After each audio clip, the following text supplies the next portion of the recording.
All right. Well, we'll see how good this is. Yeah.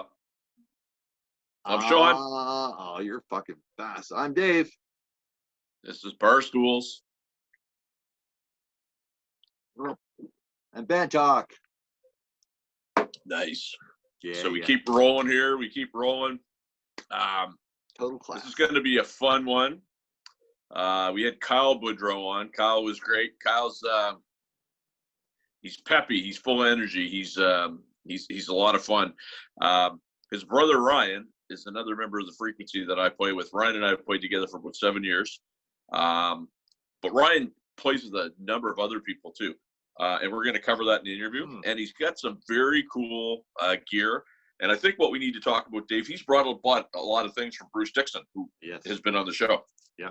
So Bruce had nothing but great things to say about Ryan. He said he was a great guy and just an old soul. And meeting all of Sean's new friends is really exciting for me because I feel younger now because they're cool and they're hip and they're just nice guys. And of course, I have a new Acadian background myself, so I'm pretty excited with that. So like I can talk the language like them. How does it say it again? Tu parles français? You watch. I'll get them going. Don't even. Okay. Yeah.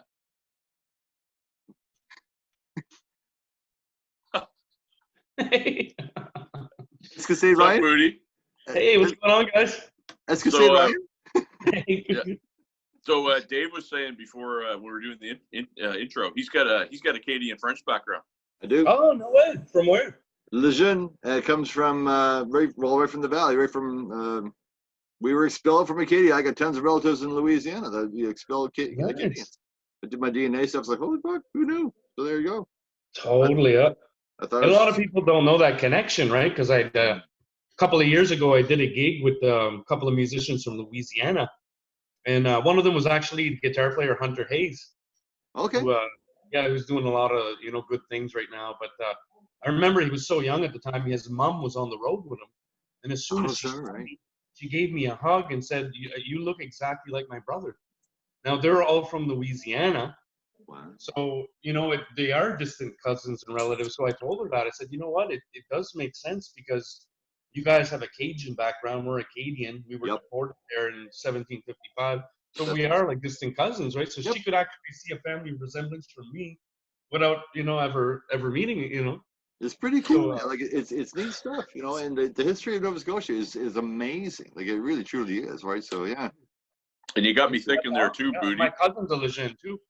Oh, there you go. You got me thinking there, Booty. I think the way to clean the Frequency up would be to get Therese to come on the road. That'd fix things. I love her. Well, we would be well fed for sure, right? I love your mother. Yeah. Your mother is my favorite. Friggin' love her, right? She's a big fan of the show. Oh, she's awesome. Oh, she's a great. She'll be the first one to like and comment on the post. Yeah, exactly. Yeah. Well, and we had Kyle on. You should get Ryan. Ryan would be great. She actually said Ryan would be better. Oh, there you go. We won't tell Kyle that. Yeah. No, that's good. That's because Ryan calls his mom. Yeah, exactly. And we can't help it. We got to give a shout out to Wayne Boudreau too. That's right. I said to your mom, there's Chuck Norris, but then there's Wayne Boudreau. Exactly, man. Yeah, exactly. He's a legend. And they were always so supportive of us playing music. Because I remember when I first started at 11. My brother was a couple of years older than me at 13. We weren't old enough to drive. We weren't even old enough to get into the bars. We had to sign these waivers and stay in the band room downstairs. But Wayne Boudreau would always be there at 3:30 in the morning to come pick us up, to help us load gear and take it back home. And if you wouldn't have supportive parents like that, it would just crumble. You wouldn't have that support system you need at that age to kind of go out and do those kind of things. So yeah, shout out to Wayne and Therese for sure. Absolutely. Hey, did you load gear back then? Is that true? What's up? Did you actually load gear back then? That's another thing I was going to mention. There's a little bit of fake news going on here about me not loading gear, right? We don't want Barstools to be labeled fake news, so we got to correct that. Listen, the gear, the amp always comes out of my back seat to the stage, but I do know what Sean's talking about though, and I will give him credit on something. It's usually when we play Thursday, Friday, Saturday. At the end of Saturday night, we're all supposed to get together, wrap up the cables. that's when I exit. You know. Yeah. Just drinking. Yeah, I get it, man. So I don't wrap cables, but I definitely lift gear. He's so a drummer. Two things. Two things. One bass player talking to another bass player about loading gear. He's got my back. The second thing is, you know, thank you, good night. You look at the door, Booty's going out the door there. It's like, you know, you don't even have like a 10-second pause in the last hit of the last song, right? That's what Matt. They want us to do an encore. They want us to do an encore. That's what Matt Muse used to say. Like his cymbals used to be ringing, and then he could see me drive away in the Honda Civic. Exactly. Yeah. Exactly. Well, but I mean, sometimes, granted, you know, I've got the key to let people into the band house. Like I'll run errands for the boys, you know. So.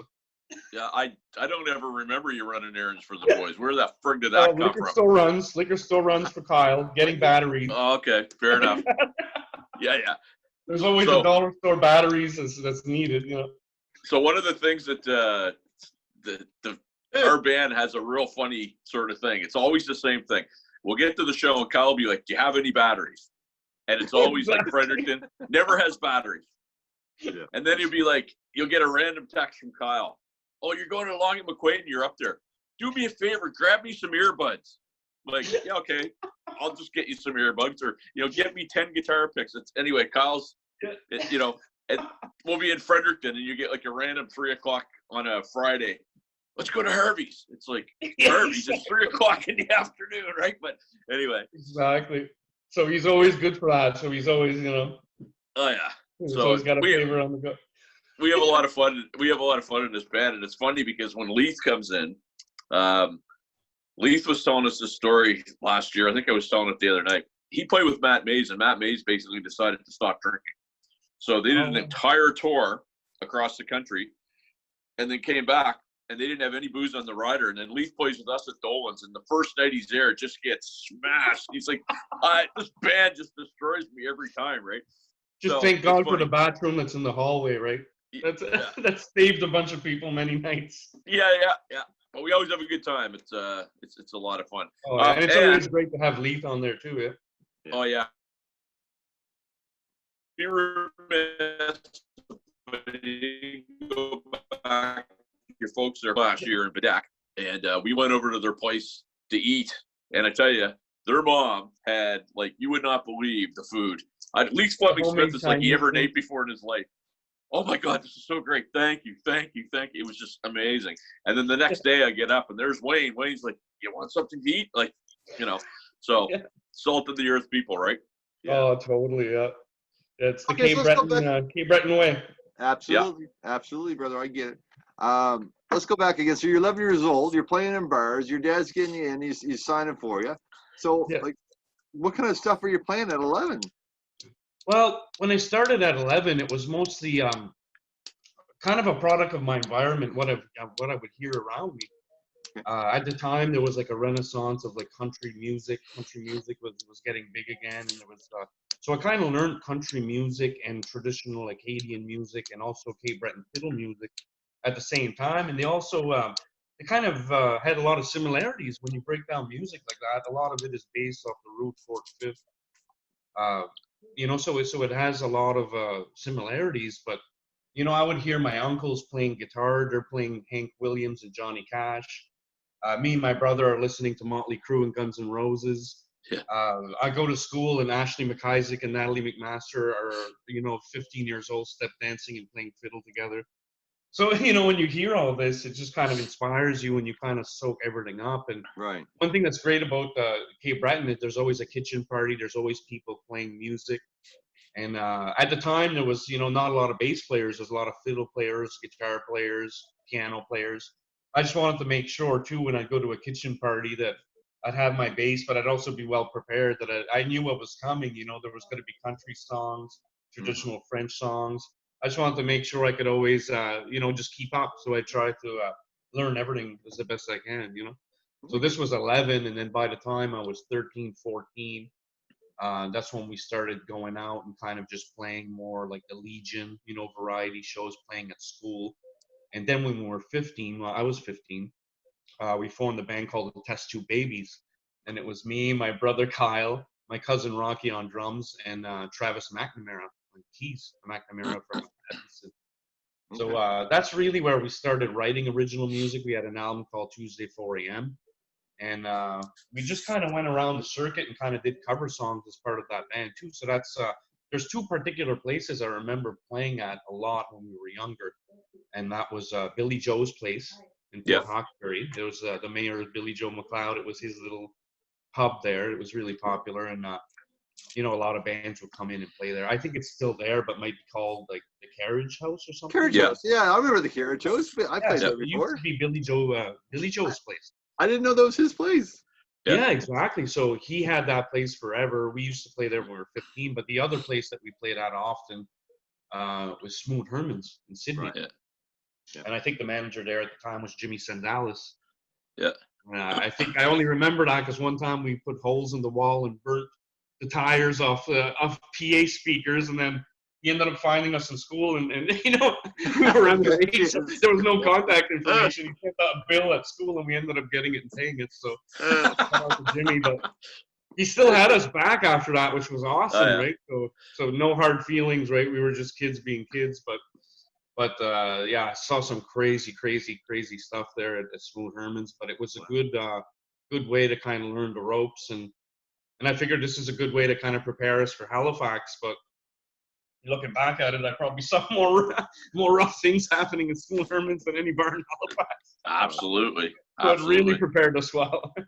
Yeah. Well, Cape Rip was always a fun gig when we were playing. We used to call them the Hugging Slugs. It would be at Blasters in North Sydney and the Crow Pub, and what's the other one that was at Smooth Herman's? Oh yeah, it was that whole, boy, they were a rough old crowd. But again, you'd be pound the piss of each other in a big hug afterwards. Come on, buddy, let me buy you a beer. He's spitting out his fucking teeth. It's like, anyhow. And we were just happy at that point to play somewhere, and the actual pub like was awesome, you know. Yeah. I don't know if you guys remember, there was a sound guy. I still remember his first name, Eugene. I don't know what his last name is. Yeah, at Herman's. Yeah, and he was there forever. Yeah, he wasn't there. We used to use if we didn't bring our own guy, we'd use the guy that used to mix Spider. Might have been the same guy. I don't remember. Oh, okay.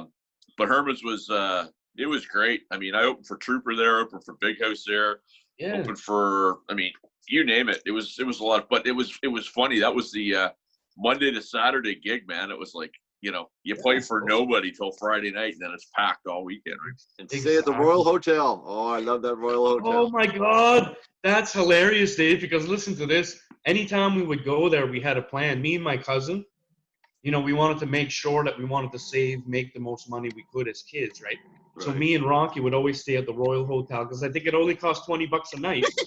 So you only had to pay $10 each, and the owner had leotards. You know, she had the Leo. You don't remember her? Yeah. Oh yeah, do I ever? She would see us come in with the leotards, right? And then me and Rocky would stay there for 3 days, so we'd only have to split $30 between us. But then Kyle and Travis would stay at the Cambridge Suites right across, which was like $200 a night. Oh, yeah. So by the time they ended up leaving, they owed money, whereas me and Rocky, you know, we were ended up lending them money from I love that place. Love that place. And she was so great. It was great vibe there, and that was our home when we went to play at Smooth Herman's. Me and my cousin. You know what? It's that hotel right now, the motel, whatever it's called. It's for sale right now. Guess how much?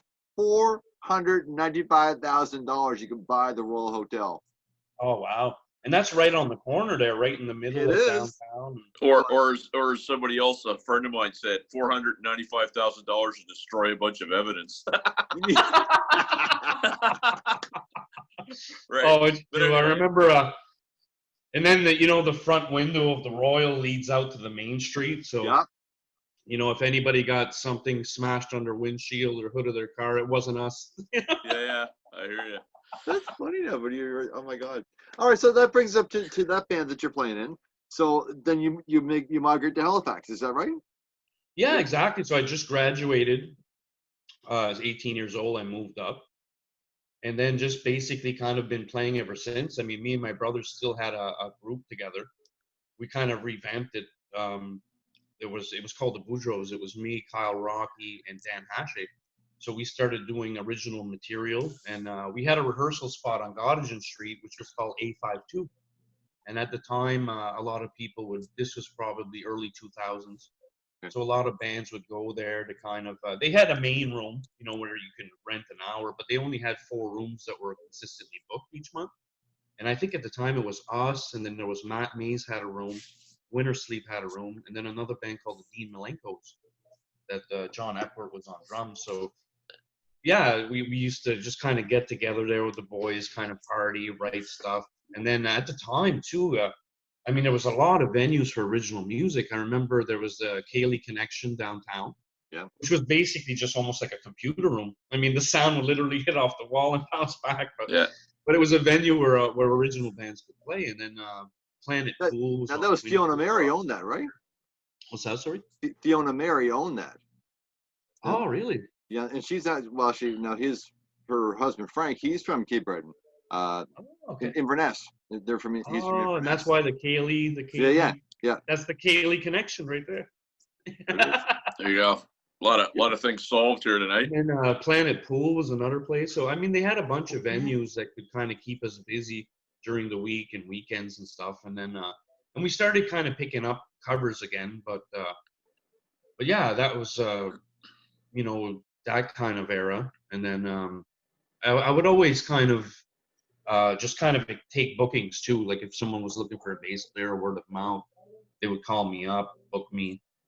You know, so I ended up playing with like singer-songwriters like Laura Merriman and Mike Trask and fiddle player Jillian Boucher, and then anyone that would call me up. And then after that is really when I started, you know, filling in for more cover bands. I remember actually, Sean, maybe even the first time we met, this might have been like 10 years ago when I did a sub gig for Caper. Yeah, no, I remember that. And I think it was just me, you, and Sheldon McKinnon. Yeah. Sheldon also from Cape Breton. And I remember he picked me up for the gigs and dropped me off, and then it was just me, you, and him. And yeah, and then I would do fill-in gigs for like 10 Mile House, you know, with Dion. If Dion needed someone, he'd call me up. And then Kyle had the band The Frequency at the time. So I was just kind of filling in. And then it kind of led to me, Kyle, Matt, Joey forming 7 Day Weekend, where we played. Geez, we were booked at the Pacifico for a full year. So, which was awesome because you could just leave the gear there. You know what I mean? You'd play every Friday, Saturday, and then Sunday was at the Niche. Because the same owners that owned the Pacifico owned the Niche that was attached. So we would do Friday and Saturday night and then Sunday afternoon at the Niche, but we literally did it for a year. And then we couldn't play any other venues, right? Yeah. So, yeah, and then after that is when Kyle kind of said, okay, well, we're going to bring the Frequency back, and let's do this with Sean, and at the time, Bennett Buell. And, geez, that kept us busy, Sean, for the last 4 years. And I've still kind of been doing other gigs off and on, but I still work full time and then, you know, do music. But for the last 5 years with 7 Day Weekend, the Frequencies, before the COVID happened, it was just consistently work. You know? Oh, man. Well, I mean, we were playing a lot. Like, I looked at the calendar last year. We did close to 80 shows. About 80 shows with the Frequency. And it was shaping up to the same thing. But it's funny because, you know, Kyle uses Marcel. We're going to try to get Marcel on the show. But Marcel, he takes care of Kyle like you wouldn't believe. So it's like last summer, it was just like I'd get a text. Yeah, we got the wedding this day.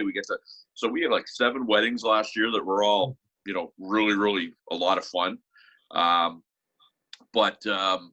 You know, we just got 2. We just got 2 this week. Like actually, just 2 today. I just checked the inbox, and there's 2 requests for next summer. So a lot of people are rescheduling or planning their wedding for next June. You know. So, but one of the things you forgot, Ryan, because we had the little Frankie Deuce band that was kind of came out of the ashes of Caper. Yes.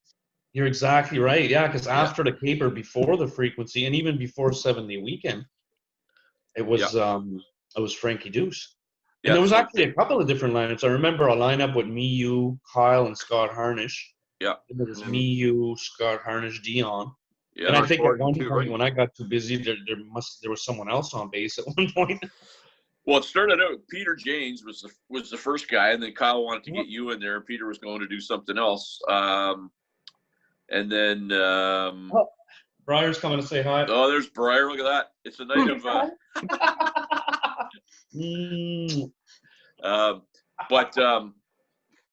Yeah, so that really freaked me out. It's like, is this sort of like, who the fuck? Suddenly there's a cat there. He wanted to be on Barstools and Bandtalk all week. This was like a weekly. This was like a weekly.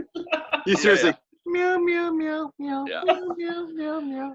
This into me. I don't lose you guys.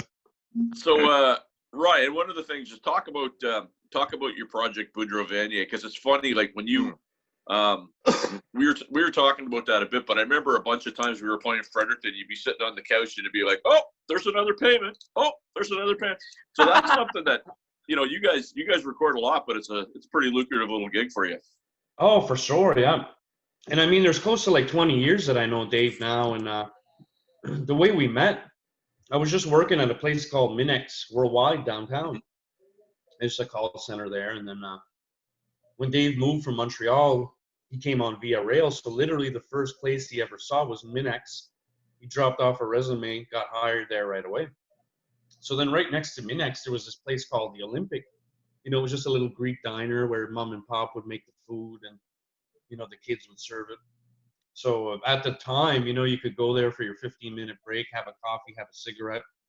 And I just remember this guy with this loud, booming voice talking about music to someone. But he was mentioning all these bands that I grew up listening to, like King Crimson and Yes and all this, So, I went to go talk to him, and it was Dave Vanier, and then instantly he was telling me he was in a swing band in Montreal called Vite Ça Suffit, It Is Enough. And they were covering, things by Louis Prima and Harry Belafonte. And I remember Wayne, had the all-time greatest hits, Harry Belafonte, in the car for 3 years when I was young. So all the Harry Belafonte stuff I knew, So we just connected and we became friends. And now we know each other for about 20 years. But about, maybe 5-6 years ago, we decided to get together because we always kind of played music together and had similar interests. And Dave is from Montreal, but his mother's from France. Okay. So there's kind of like, we recognize that, okay, I have an Acadian background. He's a Quebecois, but his mom's from France. So we love music from all those three regions. So I said, wouldn't it be fun if we get together and make kind of a mix of all these different styles, because it's not very similar. People think, French music is French music, but, the Acadian traditional stuff has a different sound than the traditional stuff that came out of France or that even comes out of Quebec, the popular music. So he was able to introduce me to a lot of artists that I still love and listen to. And we just got together and we went through so much together, experience-wise. And he had some stories from growing up. I had some stories. I said, why don't we just take all these stories that make people laugh and just record an album, right? So one of the first songs we ever wrote was one of the stories that he always tells about his friend in college. He's called Robert Smith. And he's a guy that couldn't speak French very well, but his thing was that he would always go into the local store, the local corner store. They called them dépanneurs in Quebec. And what's different in Quebec is that you can buy beer at local corner stores. It's not like here. So but what Robert Smith used to do is that he used to go into the stores. He used to go in the back and get some beer. And he'd look at the clerk and say in a thick English accent, "C'est trop cher. C'est trop cher. It's too expensive." So he'd grab the beer, look at the clerk, say it's too expensive, and then leave. So he's done this for years, in Montreal. And then by the time the clerk runs out to the door to go see him, he's gone. They can't find him. He's on La Rue Saint-Catherine. There's hundreds of people walking around. So, and they used to call him the voleur, le voleur, because he used to say "c'est trop cher," like with a thick accent. So he couldn't speak French very well, right? So when he told me this story about Robert Smith, I was like, you know what? We got to make a song about this guy going in, grabbing the beer, looking at the clerk, and then it kind of started like that and snowballed. And the funny thing is when the album came out and a lot of radios started playing that song, I told Dave, we have to track this guy down. He has to be in the video. He has to be in the video. Exactly. And I'm like, you have to find this guy and find out number one, where is he in jail? Is he still alive? Like, what's going on? So a few months later, we actually Dave gets a post, he gets something in the mail, and it's actually a picture from Robert. And he's in South America. And he took a picture on the beach. It was him, his wife, and his 2 kids, and he's holding up the CD that we sent him. Nice. And this is amazing. He goes, I love the CD, and I love the fact that you included that story as part of the, it brings back memories from our college days. And But just the fact that we were able to track him down somewhere in South America, he's on the beach with the CD. To me, that made my day. He's a right? professional embezzler now. Yeah. Yeah. He's done a lot of corporate fraud. Now, there's a story on this Exactly. album. He's in hiding now. Yeah. That's right. There's a story about Andre the Giant pooping in a bathtub. Is that the one? Is it? That's right. Well, we did a song called Géant Ferré. And Géant Ferré was the name that Andre the Giant adopted when he first came to North America to wrestle. Okay. Oh, there's Briar again. She wants to be in the video so bad. She's awesome. She's a star. Bear rabbit, bear cat, bear. And then when he started wrestling, he actually, a lot of people don't know this, but he got his start wrestling in Quebec after he moved from France and did a lot of France. That's right. Yeah, and he did a lot of stuff actually for Grand Prix Wrestling, which was Emile Dupré in New Brunswick. It was his wrestling league. You remember that with Big Steven Petitpas? Oh yeah. Oh yeah. Yeah, you know what I mean. So he actually Killer Carl Troop. Oh yeah, Hercules Montez or Cortez. Yeah, exactly. Oh yeah, I remember too well. So everyone from the East Coast has good memories of Leo Burke. Wrestling, right? Yeah, exactly. And I actually went to his birthday party like 5-6 years ago. No way. He had Bret the Hitman Hart there, and Leo Burke, right? Burke. The Macho Man Randy Savage is from there. The same thing. Totally, yeah. Yeah. And we thought, wouldn't it be funny to tell the story of this guy that's so big? And we used to hear like wrestlers kind of talk about him, saying that, especially in Europe, where all the bathrooms are so small and the toilets are so small, he actually had to relieve himself in the tub. So other wrestlers would say that the people that would clean up his hotel room after he left was in for a big surprise. So I thought, wouldn't it be cool just to kind of write a song like that and kind of like, because we don't know what it's like to be 7 foot tall, 500 pounds, like you can't fit in seats, everyone's staring at you, so we kind of put all those things in, and I love that tune. Like we actually got Gina Burgess from Gypsophilia. She's technical difficulties. Wow. That's Briar too. But yeah, we actually got her to come in and do the fiddle part. The first album we did was actually recorded with a buddy of mine, Brock Caldwell. And he's like a session drummer from Phoenix. And he went to St. FX and graduated in the mid-90s. But I actually just lived in Halifax ever since then. So we kind of got together at his place. He has a home studio. And we kind of just did it, him and Dave. Like I played guitar and bass.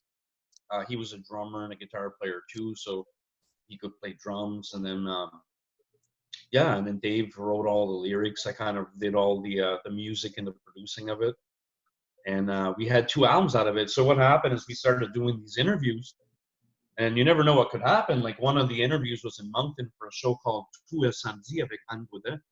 And I remember the engineer at the time was like a big fan. He loved the material. So he said, I'm going to take this and I'm going to send it to some kind of national registry that's going to disperse it and, put it towards, if they need French music. If they need French music. I'm just going to hold on to this because it's like flopping about here. Yeah. This is the, improv, Sean, right? Yeah. But yeah, so he ended up sending it somewheres that ended up getting it in Sirius XM's hands. Okay. And they've just been like constantly on rotation for the last 3 years. So it was great. I'm giving credit to that guy because I didn't send it there and I have no idea how they got it. I mean, and maybe they got it a different way, but it's funny because people always tell me, oh, well, how did you get your stuff on Sirius? And I'm like, you know what? If I'd known, I'd get more of my stuff on there. Yeah. Well, it's funny though. I have no idea, but you know what? It's great that they support it because I love Sirius XM. Like I love listening to it in the car, and I'm a huge Howard Stern fan. So yeah. The fact that French stations on Sirius picked us up and supporting it is excellent. And Music Nova Scotia was very supportive. Really cool. That's a great institution to kind of get into if you're an original artist here in Nova Scotia looking for promotion. Mm-hmm. But yeah, so we ended up doing some good shows out of it, playing some Acadian festivals. We had like an album release at the Rock Bottom which we filmed, so you can see some of that footage online. Yeah. Yeah, it's a really fun project. And I was about to ask you that if you toured this thing or not, because I mean, to get that kind of rotation on Sirius XM, yeah, you might, then maybe they're going to call you from Paris, France. Like, hey, we want you to come over here and perform over here. Like, could you guys put a gig Totally, yeah. together? Yeah. Okay. And that's something we're definitely looking into for the future because we're getting back together. And we actually had a plan to kind of do this before the whole COVID thing started. So it kind of put, a stop to that. But we're definitely looking to do that. And I know that a lot of Acadians, travel to France and Switzerland and Belgium to play shows there. They kind of do that circuit there. So it's definitely something I'm interested in doing because, number one, I just love to see those countries. So, two birds with one stone. I can get to see it and actually play, while I'm there. So, yeah, I'd definitely be up for that. Yeah. We just got to get our schedules because me and Dave, we still have, we're still working full time and we're still doing music. Right. But, he's got a wife and 2 kids, so, but, we're gonna definitely make the time to do that for sure. Yeah. Okay. So we had the one, the only Mr. Bruce Dixon on the show. Oh, nice. And I know for a fact, well, obviously you've told me some gear that you've purchased and what have you, but refresh my memory. What are some of the pieces that you bought off of Bruce? Oh yeah. Well, actually, one of the pieces I got from him, it was a vintage precision bass. It's a pre-CBS 1962 body, all original, and it's got a 1968 neck on it. Okay. And it was actually, I think it was purchased in the mid 80s by Paul Vino. So Paul Vino is a local bass player here. Yes. Yeah. Yeah, and then Paul sold it to Bruce Dixon, who sold it to me. Wow. So I've had that bass for about 5 years. One of the basses I play the most often is a 1969 precision bass. Okay. I purchased it about 15 years ago, and it's kind of a cool story because when I found the backstory on it, it was a session bass player in British Columbia in Vancouver named John Walsh, and he bought this bass brand new in 1969. And what happened that year too is that he was kind of running this house that had a bunch of hippie bands in it. Like there was a bunch of bands psychedelic era bands in the house rehearsing and playing, and it became controversial because the town was trying to shut this house down. So what John Walsh did is he actually created and produced this album called the Kool-Aid Benefit album, and it was to try to save that house. And all the bands that were in it, the psychedelic bands, recorded a track on it, and you could hear the bass, the 69p bass on the recording. Now what happened is his daughter moved to Nova Scotia and she plays flute with Symphony Nova Scotia. And then unfortunately he passed away like 15 years ago. And when he did, she put the bass up for sale and I ended up contacting her. Now what's really cool about this too is that album has become like a cult classic online where, on eBay it used to go for $300 and $400 a pop and it was very rare. So I didn't know all this. So his daughter kind of filled me in on this. And when I did the research online, they actually reissued the album about 5-6 years ago. And when I contacted Regenerator Records in Vancouver, they actually sent me a copy. It's a double CD and a DVD that has John Walsh and the bass on it. No way! But you should actually hear this album. This album actually sounds really, really cool, man. There's a lot of bands from Vancouver that were excellent. It sounds almost like a Nuggets. Like if you remember the Nuggets box set in the 60s. Yeah. Psychedelic late 60s era bands. It's almost like a Canadian Nuggets. So when I actually heard it for the first time, I could say, oh, well, I know I became, sought after. But it was really cool that, you just never know the life of an instrument. Like 50 years ago, this guy was using it for the Kool-Aid Benefit, touring all over Vancouver for 30 years. He passes away. Now it's on the East Coast touring with the Frequency, all over Atlantic Canada. So I just love to if a bass or an instrument has a story, I love to learn about it, Sean said you were cool, but I didn't know you're that cool, Ryan. I'm serious. That's right. Like that's. And I've got them here. I'll show you. Yeah, please. This one here. This one's the 1969. As you can tell, there was a lot of wear on it. Yeah, that's just character. That's all that is. Totally. And this is the one that John Walsh used. So what's it got for pickups? And I guess you can tell the difference because this one has more of a yellow burst. Yeah. Whereas the one I got from Bruce and Paul has more of an orange burst. Yeah. And then this one's a cool one. It's a 1975 P bass. I love old vintage P basses, right? This one has a maple neck. Nice. And it has a really, really thick neck on it. Is that These US? ones are thin. These ones for a P bass, they're very thin, almost like a jazz bass. Funny you mentioned that because we had that conversation with Bruce. Now I got these little fucking hands. We had I don't know what yours are. I got the little hands, right? And when I started playing bass, I've been playing bass for about 20 years. I used to play on an Ibanez, right? Like an Ibanez Roadstar I started with. And then I went to an Ibanez. Yeah, I remember. They had a Guitar Series Roadstar too. They were awesome. And that's why I learned it was fine. But when I went to, actually, I got the gig for Paul Lawson, and he wanted me to go play with him. And I went to audition with him, and his bass player handed me his Precision. I was like, holy, first of all, it was heavy as fuck. And I couldn't get my hand around it. I was like, oh my God, I'm trying to play tush, but it's easy. You know what? That's one of the things that I love about it. But you know what? The jazz bass was introduced in 1960 because of guitar players that were in the studio that were complaining about the P bass. Yeah. And Joe Osborne, one of the studio guys, was actually one of the first guys to ever have a jazz bass.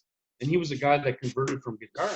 So it's funny you mention that because the real reason that the jazz bass was even created was for guitar players with small hands. There you go. Well, but see the thing, and I kind of grew up playing a jazz bass. But with me, like, I love a low, muddy kind of sound, like a really bass. Like, what I do with my amp is I'll crank the bass. I'll put the treble and the mid-range all the way down. I'll take my bass, I'll shut off the tone completely and crank out the volume. So you're really hearing a doomph, almost like a reggae, or if you remember the early Led Zeppelin records where John Paul Jones, you almost feel the notes. Exactly. If you're trying to learn those albums note for note, it's hard to fucking hear. Yet you go because you can't. And you know what? That's exactly it. Yeah, because some of the notes are so low and muddy in the mix that you probably have trouble. But then I love the fact that you can feel that. Like if you crank out Dazed and Confused, your speakers will start trembling. You'll hear it here, right? You know what I mean? So and then what happens is I was used to using jazz basses. Yeah. But then, and another thing I kind of do to kind of deaden the sound and make it more low end is I use round wound strings that are completely dead. So I'll take a set of round wounds, and if they're on my bass for 3 or 4 years, the longer they're on it, the better it sounds to me. Because I'm getting that low sound. It's funny. I mean, I've learned so much the last couple weeks. We talked to Bruce, if you remember this, Sean, and he said the coolest line now as a bass player I've ever heard. Right? So. He goes, you'd be surprised, boys, with what I do with my amps. I said, well, why do you say that, Bruce? Well, I just turn my bass all the way up and everything else down. You know why? Oh, did you do the same thing? It's a fucking bass. Because that's what he said. Oh, no way. So it's the same thing you said. It's the same thing. Turns bass all the way up. Oh, there you go. And it made sense to me. And the second thing was Laurel Scott Brown, the plays the host band at Bearley's. He's got these cheap little Dan Electro basses. Buys them for $200. But the fucking strings are 30 years old. And I was like, man, but he plays like a Dan Electro Longhorn, and it sounds awesome. Now it's got against Ben's head, but oh my God, it's like I went up and played his bass, like oh my God, but it still felt okay. But it's like you're not gonna do any pop stuff or anything, but it's like oh my God, it's so bizarre. And it's about that low tone, and Bruce. I mean, Bruce was one of my favorites growing up. I remember meeting Bruce. I'll tell you a story about Bruce. I was like 13 years old. This is even before we started playing in School Herman's, My brother had won this contest for CBC, so he drove up to Halifax, and everyone would sing a song, but the backing band had Bruce Dixon in it. Okay. And at the time, I remember seeing Bruce on the Rita McNeil show, and I was already a fan of him back then as a kid, because at the time, I mean, it's not like nowadays. You didn't have YouTube or you didn't have all these instructional videos. If you wanted to learn something, you had to do it by ear, and you had to rewind. You'd be playing way up here. Exactly, yeah. You had to rewind, and then So with Bruce, I did that. I used to tape the Rita McNeil show and then rewind and see what he did. How cool so is that? Kyle told me that Bruce was part of the band, I actually drove up with my father to Halifax to pick him up just to talk to Bruce, right? Oh, that's awesome. To tell you the truth, like he was the coolest dude right off the get-go. Like we ended up talking about bass, and I'm just a 13-year-old kid, just annoying, asking questions, And this guy took the time to talk to me for an hour.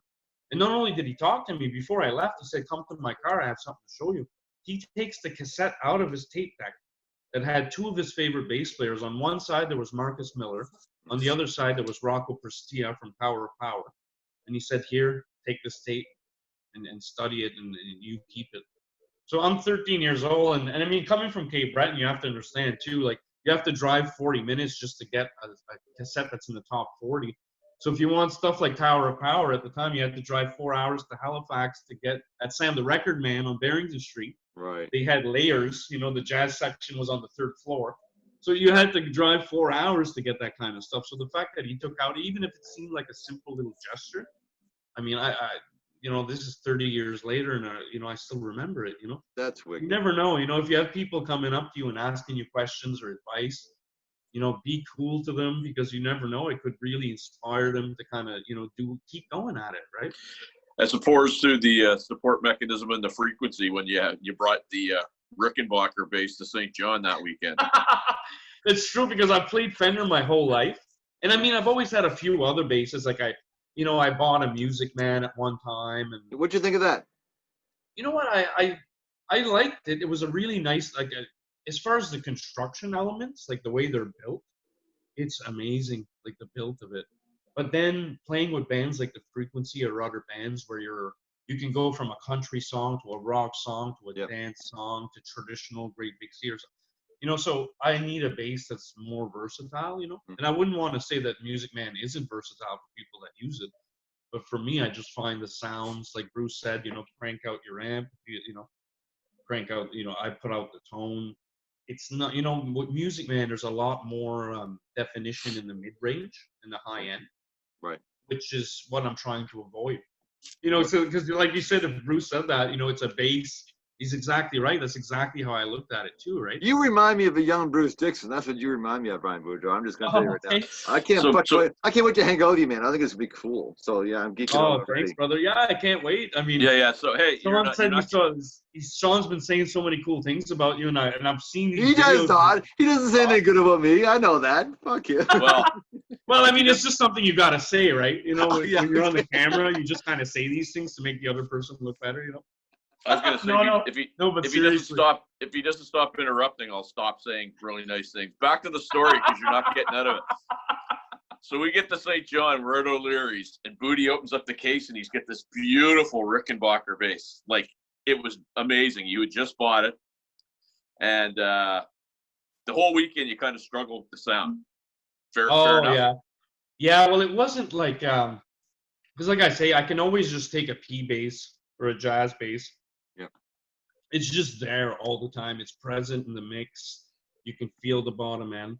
So when I took the Rickenbacker, I tried to apply the same kind of techniques I did with the precision bass. You take out the tone, crank the volume, but it's just a full weekend. I just couldn't get that sound that I wanted, that I was used to. Yeah. So at one point, me and Kyle kind of looked at each other and we just started laughing. We were laughing so much, like tears were coming down our eyes, because we both knew that, you know, I was using something that I wasn't comfortable with. And, to him, it was funny. And then, it's kind of set me off, right?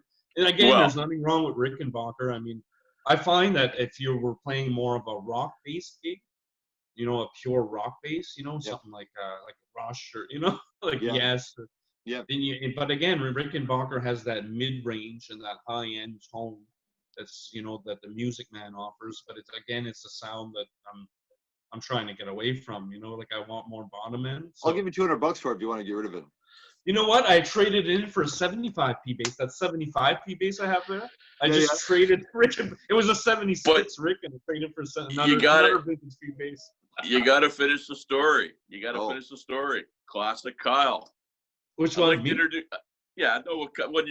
remember that weekend? So you're going on and finding Kyle's like, this is our bass player, Orville Rickenbacker. And it's funny because I remember another musician from Cape Breton, like always saying a Rickenbacker sounds like a popcorn machine, and it always kind of it was Andy DeVoe. Remember Andy DeVoe from Little Voice? And, he used to tell me that. It's like because his bass player used to play a Rick, and he always used to say that popcorn machine bit, right? So, but again, funny. Beautiful basses. I was looking for one. I was like, because it's funny, you get older, and I could buy more stuff than I ever could before when I was a kid. Obviously, you got to wait and save up money and sell shit and whatever. Get 3 or 4 jobs to buy the stuff you want. But now it's like, okay, I'm gonna buy the guitar I want now. And actually, it wasn't that long ago, probably about a year ago. I was at the music shop. Sorry, long way. And I looked at every guitar in there, trying to think. No, I would never replace my jazz bass. I fucking love that bass. Really, I love that jazz bass. I've had it now for 15 years. I love What that is it? bass. Is it an American Standard? Yep.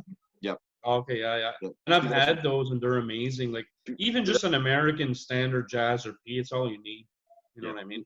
I just like the vintage stuff because I find like the aged wood, and there's something about you're the right. aged pickups. You're right. I just can't find. I can't find Pickups, one.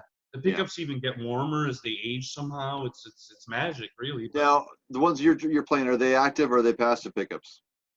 oh, these are all passive. Yeah. Yeah, Bruce did the same thing. Yeah, mine's active. Yeah.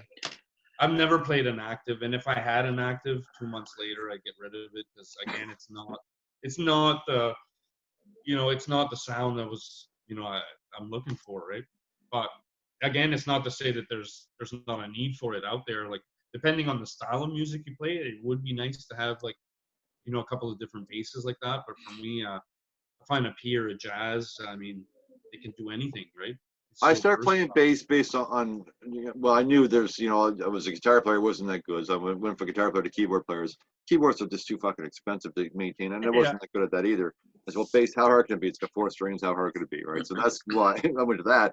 But at the time, 3 albums came out. There was Rage Against the Machine, Porno Graffiti by Extreme, and Faith No More. And those three bands, and I can't tell you all the bass players' names off the top of my head. The Real Thing? Was it The Real Thing? Or Angel Dust? Yes. It was yes. Epic, the song Epic, yeah. So when I heard that sound, I was like, I want to do that, and I want to sound like that.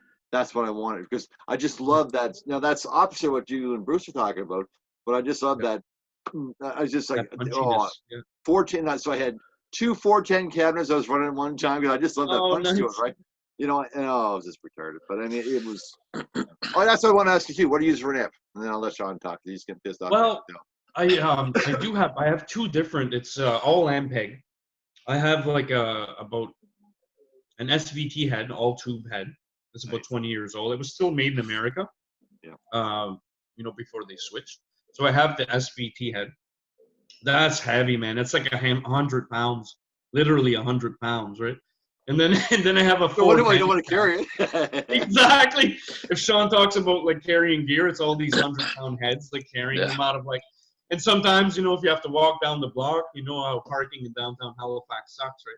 So sometimes you're walking 3 blocks with a 100-pound head, and you're sweaty before the gig even starts, So sometimes if the venue is smaller, instead of the 410 and the SVT, what I'll do is I'll just use a 115.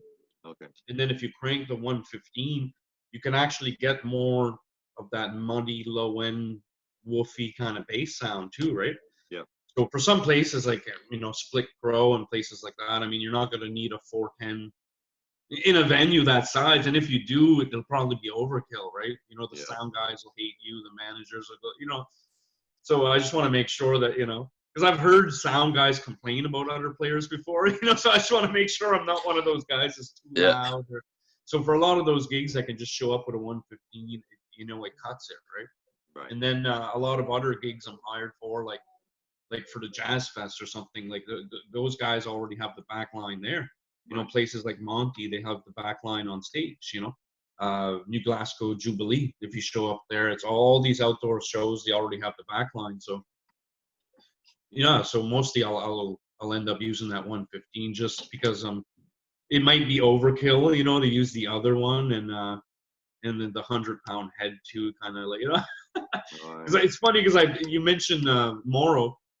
And I posted a picture of my SVT head, and he says, "Man, I love those heads, but man, it's a bitch to carry." What I mean? Now I'm using a Ginsben's 115, and he's got a, but it's underpowered. It is, but he's got a Ginsben head, just like a little. I don't know. It's a strange looking contraption, but I think it pushes out about 600 watts. I swear to Jesus.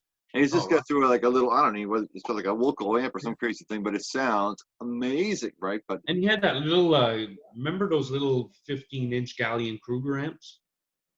It was like a little combo Yeah. 15. I think he has one of those from back in the day. Yeah, he could. Every time I see him, he has against Ben's head. But it's Oh, good. yeah. Those are great heads too, like Yeah. in great. Did he have a combo or was it like a head and I'm using a a combo. He's got the head, and I don't know what he's using for a cabinet. I can't. Maybe it might be a Gillen Kruger cabinet. Maybe I don't know. But he's got that killer sound. Nothing special, but like it's just there. You feel it. Yeah. It's just. And it's the fucking 30-year-old strings and a cheap bass, the decent amp. It's amazing. So, Totally, man. I probably got And it I backwards. love, I'm and I sure. love hearing those guys. You know, the guys that normally play at Beerley's, and I did a couple of shows there with Darren Arsenault Trio. You know, they're Okay. great. Him and Jordy Comstock on drums, and Yeah. yeah, great guys, great band. I actually had to pass the gig to Bruce Dixon because the frequency was too busy. I called Bruce and said, you know, yeah, so he's kind of playing with them now. But yeah, Okay. great venue. I love Beerley's, and I'd actually like to do more playing there, but you know, it's you know, you just got so busy with the schedule that sometimes you want to do gigs, but you have to turn them down too, right? Right. So I'll always kind of, you know, keep other people in mind, and some people keep me in mind, you know, which keeps us busy. You know, if they have, you know, if they're booked, like one of my friends, Shaky, you know, he plays with a lot of country bands like TJ King. So if he's double booked, he'll call me up to take over his gig, and you know, I can do the same if I'm double booked. So it's always good to have kind of friends like that too, that you can, you know. Well, Sean told me about that. Like when and again, I was out of the scene for a little while. Get back into it probably about 2 years ago. And he said, like, this is commonplace, Dave. It's like, you know, no one has, you know, there's not one lineup anymore. It's just there's a whole bunch of sub guys. It's like, well, how do you ever get tight? How do you ever get the feel? How do you get the camaraderie? But So, you do, you know. It's just that you have a tight knit group of friends, I guess. That's who you. yeah, and I mean, and that's a good point too, because a lot of the sessions I do, like I'll show up sometimes at the casino, like at New Year's to do a gig, and I'll always kind of see some similar faces, you know. Right. So there's a couple of guys that are always on a lot of gigs, and then I end up running into them in 3 and 4 different. So you kind of like gel that way, you know. Like one of the guys is Lee Fleming Smith. Yeah. You know, I can show up to, you know, a Jazz Fest gig. He's there. I'll show up at the frequency. It's awesome, right? So you'll see guys like that, or Scott Harnish, or you know, other players. It's always generally players I find that you know, have good ear development. Just guys that can play anything off the cuff. If you're required to improvise or even play songs that you don't really know. Right. You know, if you have a strong ear in music theory and you base, you know, it's what I think I read an interview somewhere where Pino Palladino called it microsecond management, where, you know, even if you don't know the song, you can predict the chord a split second before it happens based on music theory and arrangements of previous songs that are in that same style, you know. So that's why that you hear people coming on stage. Sometimes they don't know the songs, but they don't make a mistake, you know. So I find that comes from ear development, and a lot of the players that I meet that you know, are on different gigs together, the similar faces, they all have that, you know, that skill, you know. And it's you know, and I mean, in this day, it's a little bit more, you know, information's easier to come by. You know, you have YouTube and stuff, so you know, it's still important to train the ear. You know, if you hear a song, pick it up, play it by ear.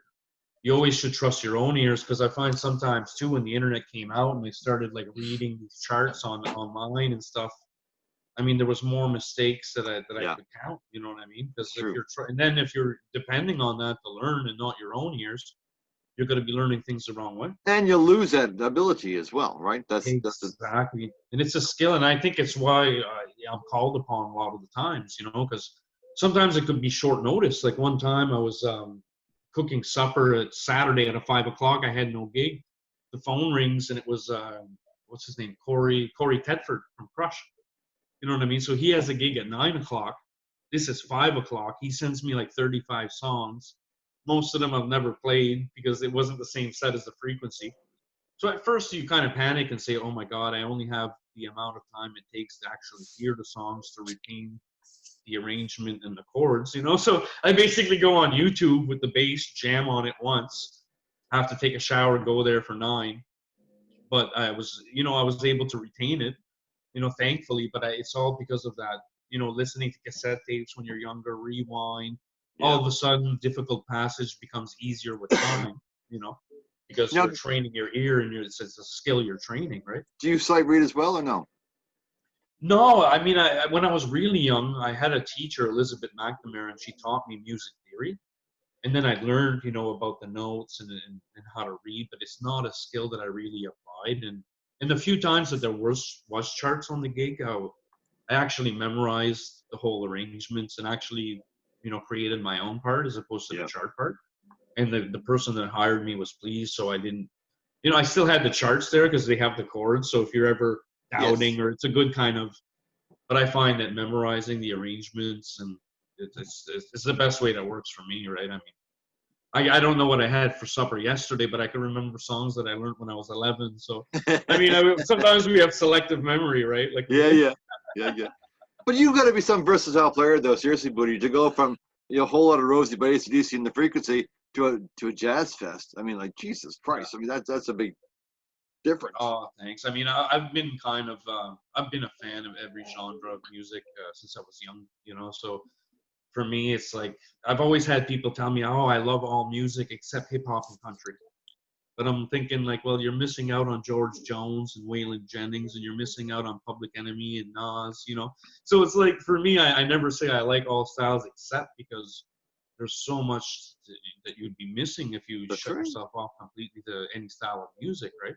Yeah. So for me, and it was always important, like I say, to be able to show up at a kitchen party or a jam or even a gig and not get embarrassed. You know what I mean? Like you want to make sure you're ready for all times for anything coming. So I wanted to make sure to kind of, you know, and I enjoy all styles of music. So learning it's not a drag. You know, if I get a country gig and I got to learn new tunes, I love it because number one, you know, like in the last year I did a few country showcases, you know, for new artists.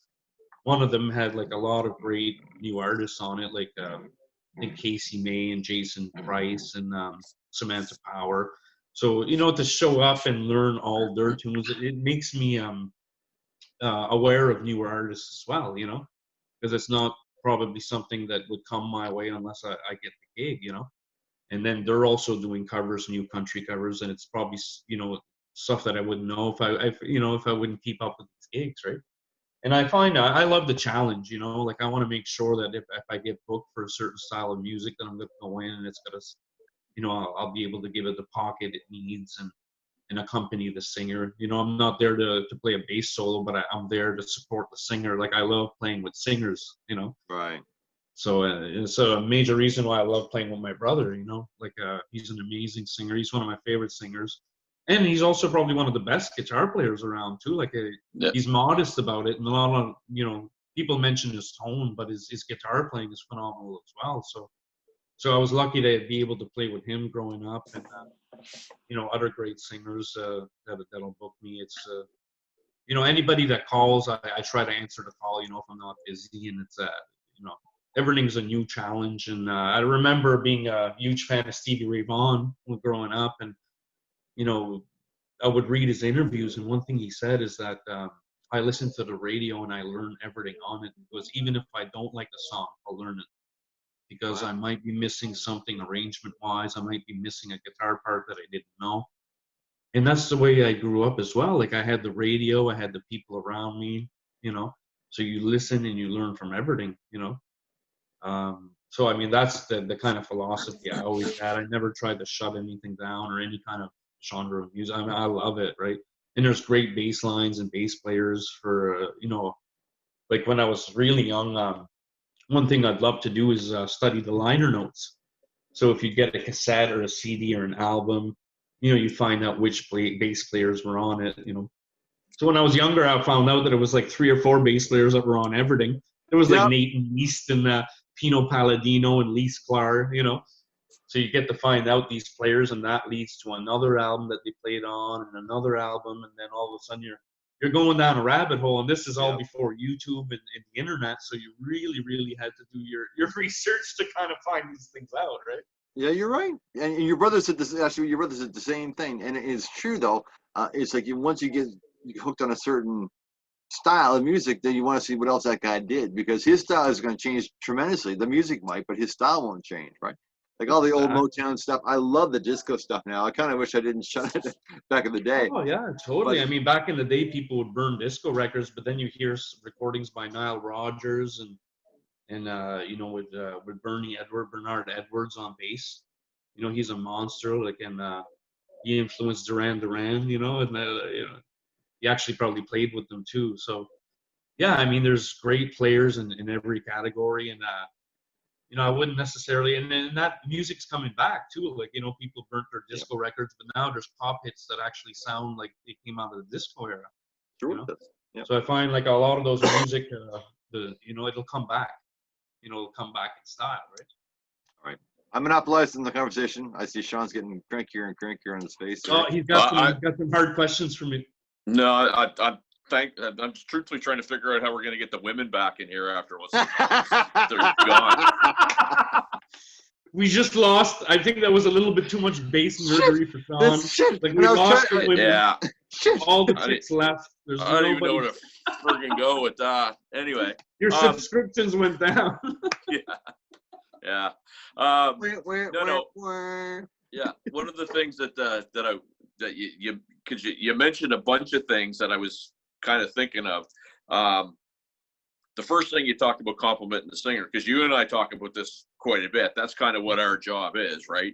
Totally. And you and I, like, you're right. We've been playing together for 10 years now. Oh, Gee, there we go. This is gonna be Mario. I seriously thought you fell down that time. I was like, oh shit, I think he fell down. Yeah, he had a stroke. But it's funny because my phone's on 5%, but I've got the charger plugged in, but I'm trying to keep the phone, standing up. So yeah. it's failing. It's failing. No, but one of the things that you talked about with Kyle, and I mean, we work on him all the time. I mean, he is great singer, great front man, but he totally undersells himself as a guitar player. Oh, totally. And I mean, it's great that you guys mentioned the fact that his tone is so well respected too, because I've seen that interview. Because literally, like every guitar player, whether it's Matt Mays or Adam Baldwin, they're blown away by his rig, and he just has that feel, like he feels it out, like he'll bend notes. You're not going to see any kind of technicality, but it's not needed, like to him, it's more of the vein of Neil Young or Eric Clapton, where you can hold the note. And I was gonna mention that because you were talking about all the different styles, and I find a lot of stuff.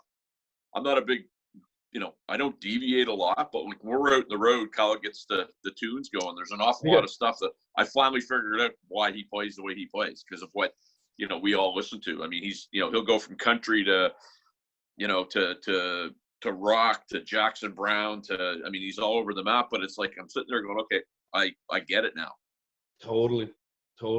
Oh yeah, and he's good too for introducing us to new music too. Because like you say, like in the band house, I'll be like, what is this tune? I totally forgot about the song. And then all of a sudden you're thinking, oh my god. And then I'm making a playlist for driving to Fredericton, and I start including the songs that he's always listening to in the band house. Yeah, they're stuck in my head. So well, awesome. And I mean, and that's the thing. I mean, that's how a frequency weekend starts, if you will, is typically, Kyle gets the iLab going and he cranks, and he's always listening to something that it's like, where the hell did this come from? Yeah, totally. But I do. I think it was last time was like Bobby Bear. Like he had the Bobby Bear going and like old country artists. Like we were driving. I got to ask him again. We were driving back. And he played this friggin' tune, and I can't even remember what it was, but it was this dude that sounded like he was whistling through his teeth. And the whole song was about breaking up. You know the one I'm talking about? Yeah, totally. And we're sitting there, and we're tired as friggin' crap. And at the end of it, we're all like wiping a tear from our eyes. It's hilarious. That's why sometimes you'll play like 3 or 4 rockers at the band house, and then there'll be like an emotional slow one, and I'm thinking like, okay, Kyle, next song, you're gonna lose them, right? People are gonna start crying. We're gonna have to, Yeah. No, and I mean but I'm always appreciative of the fact that he does, like he and I remember one time, I think this was time number 47, that you got lost at the Walmart when we went to St. John, and that's an inside joke. I finally figured out the proper way to get there. Yeah. But Kyle and I get there, and we're sitting in the band house, and he plays "Crying" by Roy Orbison, but it was like this version I hadn't heard before. And I'm sitting there at the end of it. I looked at him and I said, I don't know if I like just listen to something beautiful or I just want to freaking jump off the building. It was just like I had never listened to the lyrics before, but he's really good at pointing out certain things. Like he'll be like, listen to this or listen to that. And even this weekend when we were mixing the stuff that we were working on, like he's very particular about what he wants to hear, right? And he's almost like James Brown. If you're not doing it, man, you freaking know about it really quick. Right? He's like a little bit more tambourine here, a little bit this. Yeah. Make it peppy. Make it peppy. Yeah, exactly. Two times. It's gotta be fast and peppy, right? Yeah. But I mean, and we were just finishing that, so we got hired for a corporate gig at Frequency. So me, Kyle, and Sean kind of got together Friday and Saturday for the first time in like 2.5 months. So kind of belted out some tunes. So it was fun to kind of hang out, and it was almost kind of like a Saturday night at Dolan's, you know. Well, I got to tell you, man, it felt like work because I woke up this morning and I was just like, holy crap, man! Like exactly. You know what I mean? I did. I felt like I played a whole weekend. I mean, we kind of did. I mean, you know, it was a lot of work. But poor Kyle's got an upset belly, I guess, eh? Poor Kyle's got an upset belly, I guess, eh? Oh yeah, he's. You guys should call him after this and then find out how he's doing. Little taste of the governor's flu. Listen, he's his own worst enemy. He's his own worst enemy. Ryan, we're not going to keep that much longer, brother. If you want to wrap her up, Sean, because listen, I could talk to you all day long. It's same with you guys, man. But it's for me, it's just a pleasure. And Sean said, "You're gonna love him. You're gonna love him. You're gonna love him." You know, it's like. Well, I mean, it's funny because for Ryan and I, like, you know, he and I typically like room together. Like, so if it's like in Fredericton, there's 2 apartments, and Kyle stays in the side that gets all the party people, and Ryan and I keep saying the side that's, you know, we'll spend a lot of time just sitting there watching friggin' Sportsnet or whatever, and just hanging out, and it's a lot of fun because it's like he and I kind of escape the chaos every now and again for a few minutes, put the head on, and then go back into it because there's a lot of chaos, man. Like a lot. Like chest hair burning. You know, it's fun when he's not burning my chest hair. Right, and that happens in the Frequency here. Leave your you double kick drum at home. That? No, we were playing at Dolan's, and all of a sudden, I smell smoke, and I'm thinking, like, what the fuck? Like, you know what I mean? I'm looking around, like, where's this fire at? Kyle was right in front of me with a lighter, and he went to put the lighter by my chest hair, like, just a little bit before, but he actually put it on it. So all of a sudden, like, you just see a puff of smoke, flame, and then I could see Kyle coming back to tap me. So he tapped it out. But you know that burnt hair smell?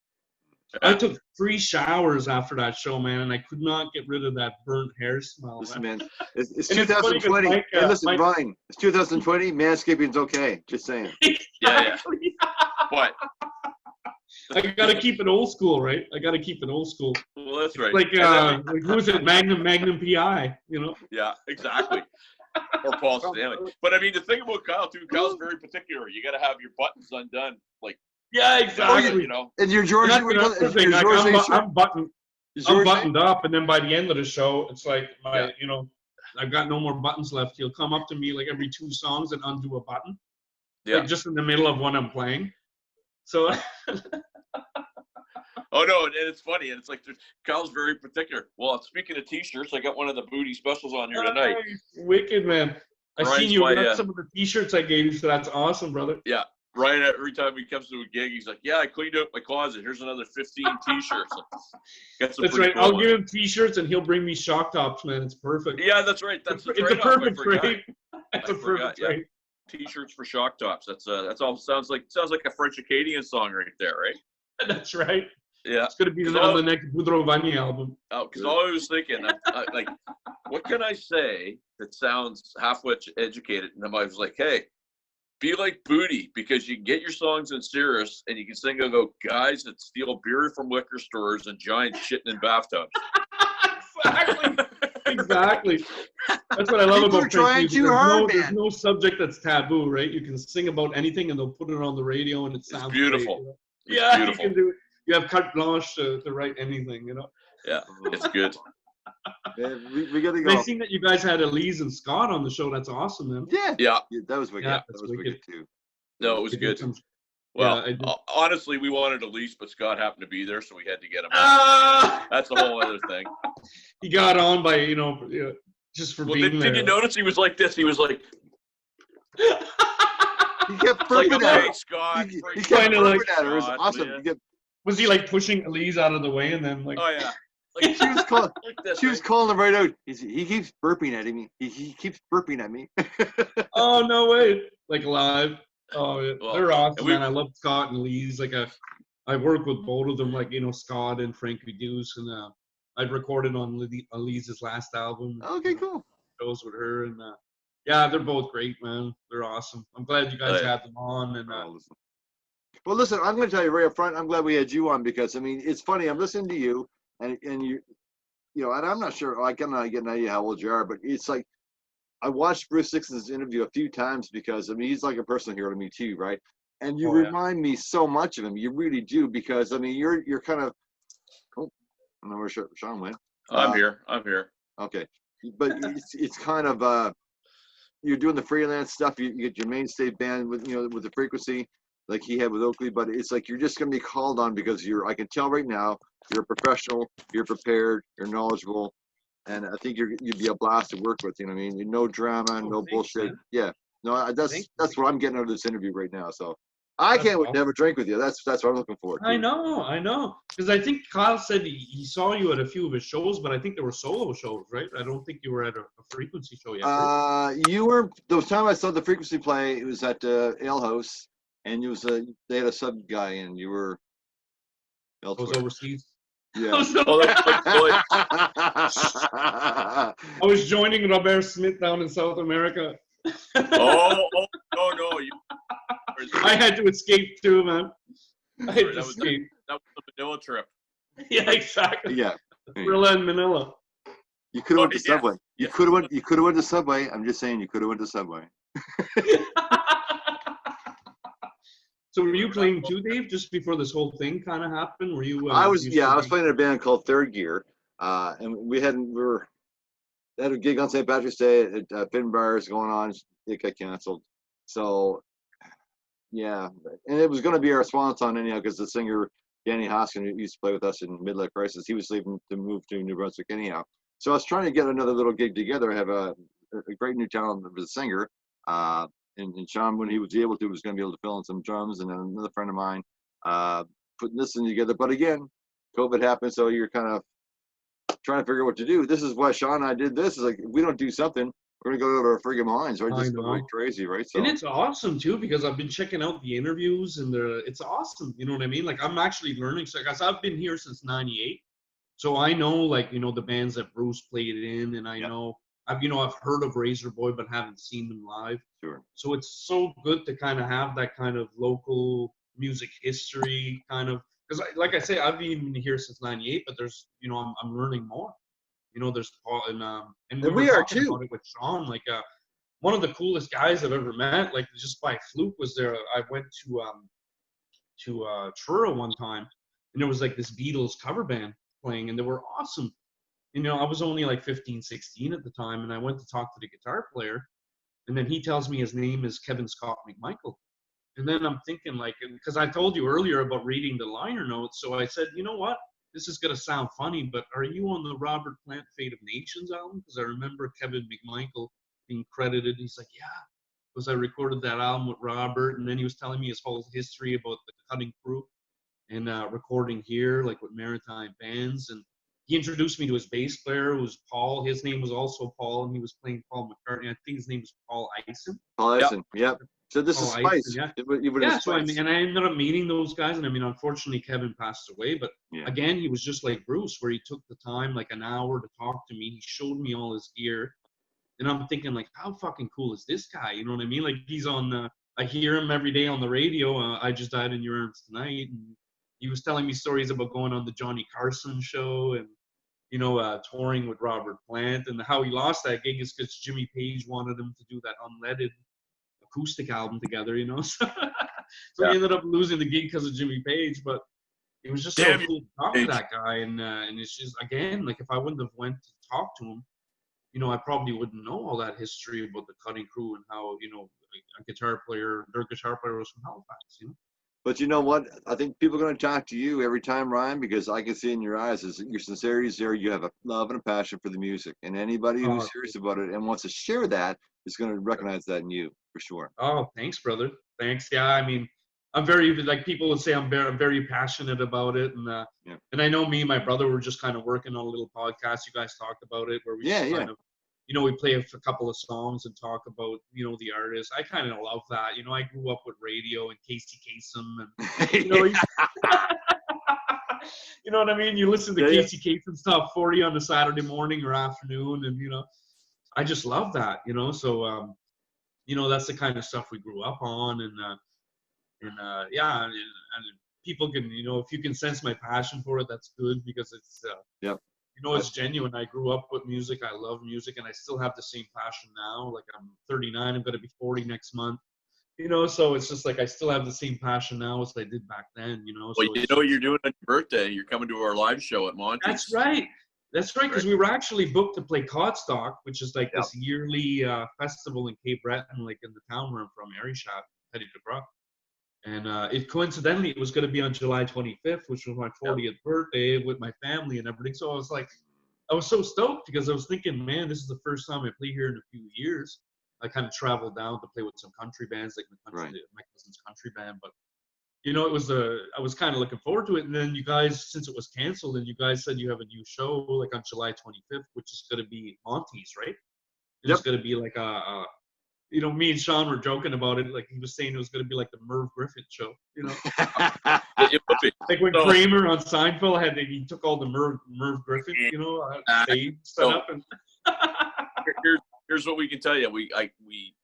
Everybody's confirmed. So it's going to be that type of thing. It's going to be like, there's going to be a little music. There's going to be like a panel discussion. There's going to be some other things set up. It's going to be cool. It's going to be a lot of fun. That's awesome. We're only doing it because it's your birthday, right? So you know, we're going to call it Barstools and Bandtalk. That's right. You're going to have a Ryan Boudreau roast for my birthday. You just roast me. Hey, roast. That's a good idea. It's like the Comedy Central roast. Someone called Jeff Ross. Oh, I love it. I love it. Heavy roast. Jeff Ross in here. I'm going to write material right to the edge. Too soon, fucker? Too soon? Yeah, that's right. Yeah. You're not, look at you. What are you laughing for, Ryan Boudreau? You're not much to look at. Lisa Lampanelli. Yeah. Oh, right. Awesome. That's a good impression, too. Oh, yeah. So you guys are doing it at Monty. So is it an all-night thing, or is it like maybe an evening? We're going to go 6 to 8 for our part, and then there's going to be some sort of music. The plan is, you know, we'll probably be there for a bit, so you're going to have to come over. It'll be fun. Nice. Are you guys live streaming it, or you guys got to edit it first and then? Well, so here's the deal, and we haven't yet. Other than it's going to be first come first serve to get into the show, and if it sells out, we'll live stream it. If it doesn't, then we won't. It's pretty much how it's going to. Oh, that's cool, man. Yeah, I'm definitely there. Count me in, and I'm sure my brother's going to be there too. So we'll bring everyone out. You know, everyone that if we can get in. You know, if it's not sold out, I'm the birthday boy, so hopefully I can get in, right? For your birthday, Ryan, I'm going to get you a black magic mug, okay? Have you seen those yet? Oh, dude, that rocks. That rocks. I will use it. That's awesome, bro. All right. You know, I like your bar setup. You know, it looks like you're at the ale house right now. I have to turn around. I can see Donnie. I think Donnie McKinnon's behind you there. Yeah. He's been here a long time. In your basement. I think Randy's upstairs. I'm pretty sure I can see him.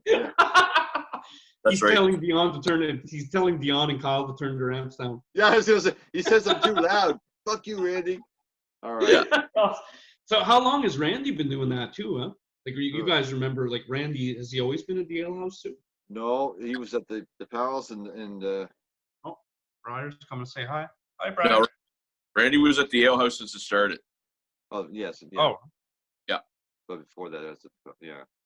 He was at the Palace as the house tech, and then when the ale house opened, he moved over there, and they've been opened 17 years. Oh, wow. Yeah, as the ale house. Do that. So, Ryan Boudreau, I want to say thank you, man. No problem. My cat's just here, you know. And thank you to Briar. Yep, Briar. First appearance on Barstools. What do you think, girl? What do you think, girl? Well, guys, thank you so much, man. It was a blast talking to you guys. I don't often do this, right? like I say, I'm kind of like the hired gun that kind of backs people. So, she wants a kiss. I'm not really used to, I'm not used to talking about myself too often, but give me a little bit of coffee and I'm good to go. Amen, brother. Send me a list. I want to know, like, if you can send me a list, and I'm gonna drop some names. I love the obligatory name dropping. So if you could do that, and we'll list everyone that you're playing with and stuff like that, because I know you get a chance to play with Sean McKenna. That's pretty exciting. But That's I mean, right. like, some of the folks, and we didn't talk about drummers either. I mean, there's some of the stuff I could talk to you all night, but we gotta go. But For sure, man. Listen, it's been a pleasure, a treat. Ryan Boudreau. Yes, Barstools, man, and keep doing a great job, guys. I mean, it's awesome. Like I say, like I'm learning stuff. I'm seeing interviews from some of my best friends. My brother and other people that are coming up. And I heard you actually guys have a cool surprise coming up next week too. So I'll be listening on Wednesday to find out who it is. Yes, so. All right. There's a plug for you guys. There's a plug, and Briar wants to say hello. Peace out. Right on, bro. Awesome. Thank you so much, guys. Huh? Yeah. All right. Awesome. We'll see you guys soon. All right. All right. Take care. Hey. Barstools.